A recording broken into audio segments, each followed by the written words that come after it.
আমি ছাগলে লিখেছিলাম, ছাগলে তার মুটে দিয়েছে। কোথায় মুতে দিয়েছে ছাগলে? এই খাতাতে।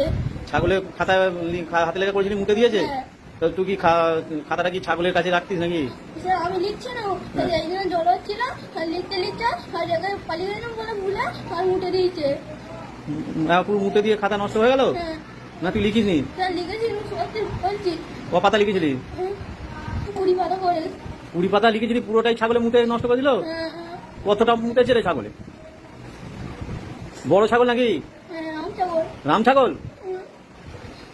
এমন অত পাতা লিখলি, তার ছাগলে এমন পেচ্ছাপ করলো, মুতলো যে তোর সব পাতা ভিজে নষ্ট হয়ে গেল? হ্যাঁ ঠিক কথা, সত্যি কথা বলছিস? হ্যাঁ স্যার সত্যি বলছি। তা তুই বা তা সেটা যে এ করেছিলি, সেই খাতাটা রয়েছে, সেই ছাগলে যে মুতে দিয়েছিল? মা ফেলে দিয়েছে। মা ফেলে দিয়েছে? হ্যাঁ কেন? মা বলছে, আমি তো মাকে জিজ্ঞেস করছি মা ছিল করে না কয়, বলছে মা বলছে পুকুরে ফেলে দিচ্ছি। কেন জিজ্ঞাসা করি কেন ফেলে দিবি? বলছে কেন ফেলে দিয়েছি, আমি বলছি মা এই যে কেন ফেললি, বলছে তুই আবার লিখে নিবি। বেশ কথা বলছিস রে। কটা সাবজেক্টে লিখেছিলিস?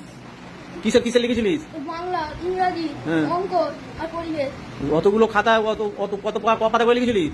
20 পাতা করেছো। তো 20 পাতা করে সব লেখা অতগুলো খাতায় ছাগলে মুতে দিল? হ্যাঁ কি ছাগল রে, কত পেচ্ছাপ করেছে রে? অনেক নাকি? হ্যাঁ খুব বড় ছাগল? হ্যাঁ 4টে খাতাই তোর মা ফেলে দিল? হ্যাঁ ছিঁড়ে সব একটা একটা বলছে ছিঁড়ে ফেলে দিয়েছে।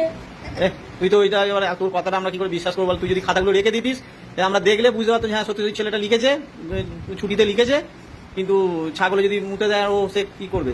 কিন্তু তুই তো তার কোনো প্রমাণও নেই, তো মা খাতাগুলো সব ফেলাই দিল? হ্যাঁ স্যার সত্যি বলছি আমি। সত্যি বলছি? হ্যাঁ আচ্ছা, কোথায় ফেলে দিয়েছিল খাতাগুলো? পুকুরে চলে। পুরো জলে ফেলে দিল? হ্যাঁ। অন্য জায়গায় ফেলে তো পাওয়া যেত। হ্যাঁ তাহলে এবার কি হবে তো? আর লিখেছিস কিছু? হ্যাঁ তাই এবার ছাগলের কাছে রাখিস কেন খাতা বই কি ছাগলের কাছে রাখে? না স্যার এরকম আমি এখানে বসে আছি লিখছি, হ্যাঁ। আর ছাগল মনে করে ফেলে রেখেছে। হ্যাঁ। আর আমি লিখছি যা মুটে দিয়েছে, মা ছিঁড়ে ফেলে দিয়েছে। যা লিখছিস আর ছাগলে মুতে দিচ্ছে? হ্যাঁ আর ছাগলের কাছে বসে পড়াশোনা করবি? ছাগলের কাছে বসে কেউ পড়াশোনা করে? না